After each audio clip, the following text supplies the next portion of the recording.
Hey there, coffee enthusiasts. Welcome back. Josh here from Alternative Brewing. Today we're diving into a showdown of man versus machine. And on the one side here, we have the sleek and sophisticated Xbloom. This is an all-in-one brewer, grinder, and recipe maker that promises to automate a good pour-over coffee.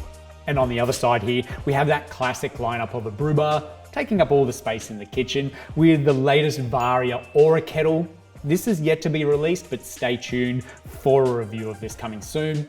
As well as using the Akaya Pearl Scales, I've got the Origami Dripper. Now, each of these have their own unique charm and ritual that goes with them.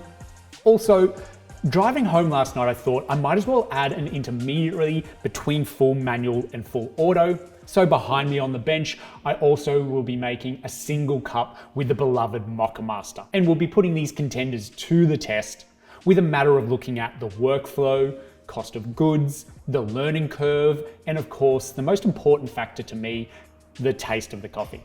Now, will convenience conquer tradition? Or will the art of manual brewing prove unbeatable? I don't know the answer to that, but I'm keen to find out. So let's jump in and let the battle begin. All right, so to ensure that we maximize on fairness across this brew comparison, we will of course be using the same high quality coffee beans, also the same paper filters for each brew method. These are the Xbloom paper filters. They fit perfectly into an Origami Dripper, so that's why I decided to use an Origami Dripper. And the Xbloom here, we will be following an automated brew profile as its benchmark. And then we'll be replicating that profile manually with the Origami Dripper and the Varia Aura kettle.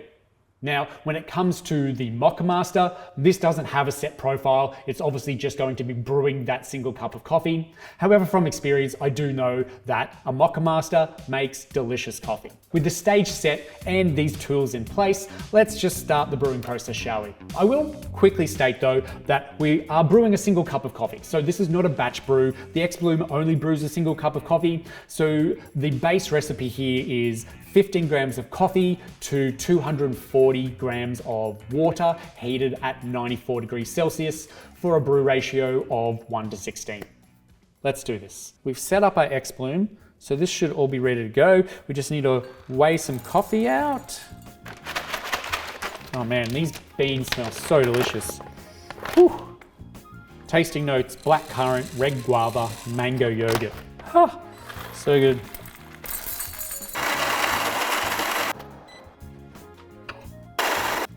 All right, for one last go at it, we might weigh out some water. That would be a good idea. Done, beans are in. Oh, okay, so just quickly, the profile on the Xbloom here is 40 gram bloom with a hold, then an 80 gram second pour with a hold, and then a final 120 ml pour to finish. So it's kind of like using the 4-6 pour over method, which I love. So I'll be doing the same here. 40 gram bloom, 80 gram second pour, and then 120 gram to finish. And the Moccamaster obviously is just going to pour it all through. It has a brief bloom period, so to speak, but otherwise I'm just gonna go back and turn this on now and we can get going very shortly. Yep, so that's on. It's gonna do its thing. I'm gonna lift this. Well, I'm curious as to see how long these will each take as well. But we'll get you started at least. Just realized like there's no point in me pouring until this pours. Gotta love automation. How's good is that? All right, we're ready to go, just about. Start the timer.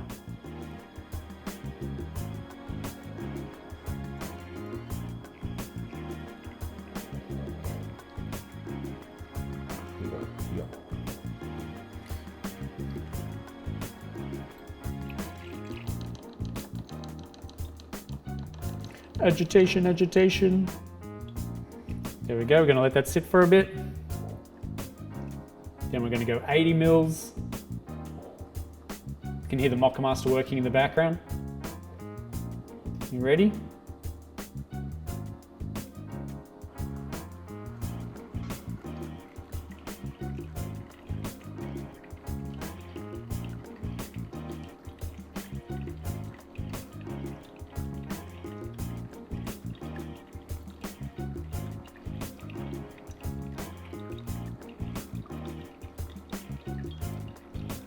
I don't think there's any agitation that time. Slight difference in pour times. It was a little bit slower than I was. It's got way better control on the pour rate, I'm sure, than I do.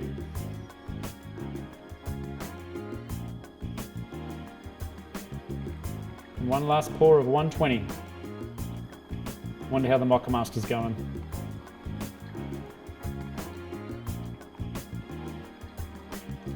Trying to remember whether I put an agitation at the end of this or not too.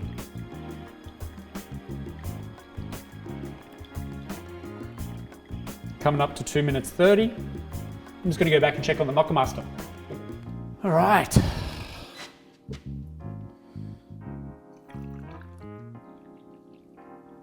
Oh, just about right. That's what I like to see. That's what I like to see, just perfect. I had to add a little bit of extra, I had to make an equation to add a little bit of extra water to the Moccamaster, knowing there was probably going to be some left in the boiler. Thank you, the Xbloom has just let me know that it's finished. There's going to be some left in the boiler as well as soaked up in the beans themselves.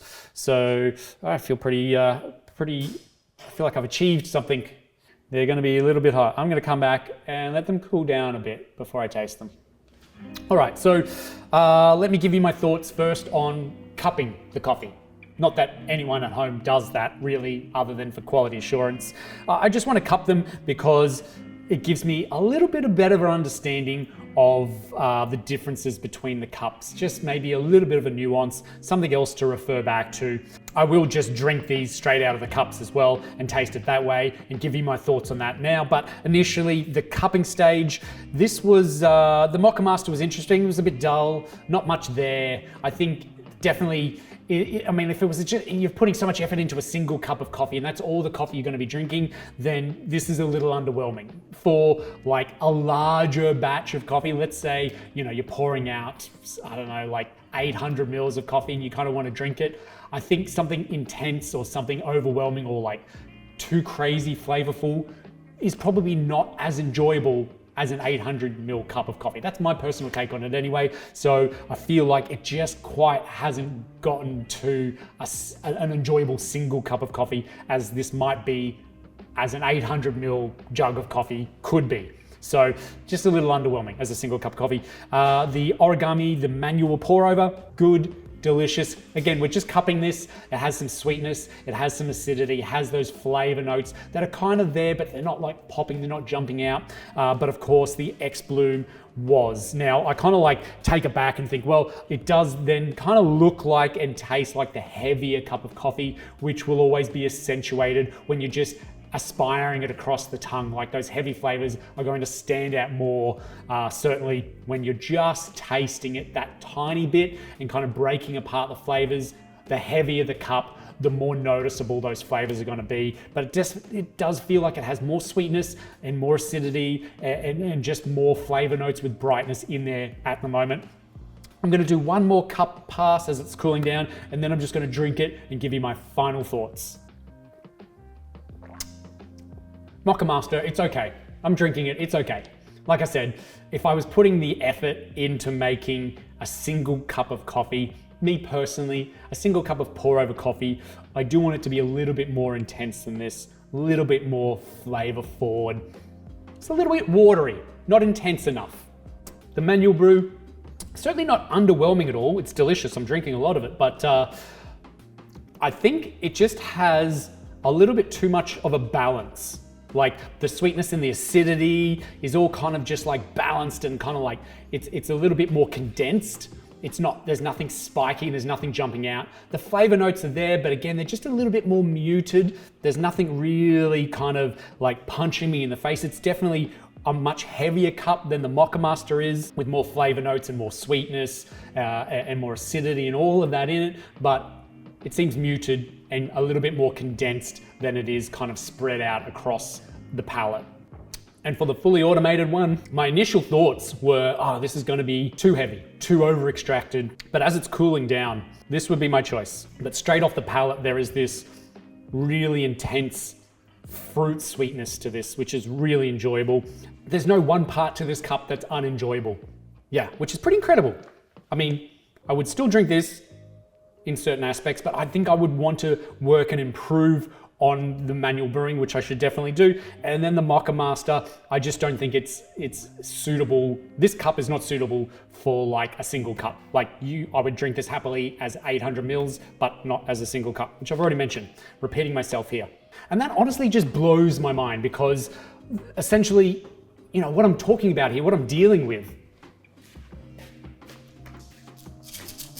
this is all you need. Every morning, you just tap this card, you know, put your filter paper in, add your beans, make sure you have a cup in, you press start on your phone, and you're gonna have an amazing cup of coffee every morning. Like, not just an okay cup of coffee, not just something that you wish you brewed better, but something that is quite delicious and quite capable. This machine is quite capable of brewing an amazing cup of coffee. Now, my final thoughts would be that manual brewing, with its meticulous process and attention to detail, can easily evolve into a consuming hobby, demanding time, focus, and a discerning palate. Now, there's a lot of coffee enthusiasts I know that would be like, yep, that's me. Certainly that discerning palate part is important because you need to know, well, you will know that it tastes bad, but then you'll need to know how to bring that good coffee back into line and what parameters to change. Whereas automation offers a little bit of a shortcut to convenience, perhaps sacrificing a degree of control and customization. Not that we see that with the Xbloom, because you have full control in the app, but I think for the sake of simplicity and a little bit of speed. So it is a balancing act between flavor and convenience. Not that we have seen those results here today. Consider personal preference and priorities. I think these reign supreme. Are you willing to invest time and effort for that perfect cup of coffee? Or do you prioritize simplicity and efficiency, even if it means compromising on taste occasionally? Again, not that we've seen that here today. Manually brewing coffee is an easy, cheap, and relatively inexpensive buy-in to begin brewing coffee, but it is a steep learning curve to get to and maintain great tasting coffee. Whereas the Xbloom is an expensive investment. However, I do think it circumnavigates some of that learning curve with the built-in app that offers preloaded recipes with the coffee that you purchase. In the end, whether it is a meticulously crafted pour over or a push button brew, the true beauty of coffee comes in the joy that it brings to you for each and every sip. Thank you so much for joining me today as we've done man versus machine, always humble. Thanks for watching to the end of this video. If you've liked this video, hit the like button, subscribe to the channel for more videos just like this, and we'll see you in the next one.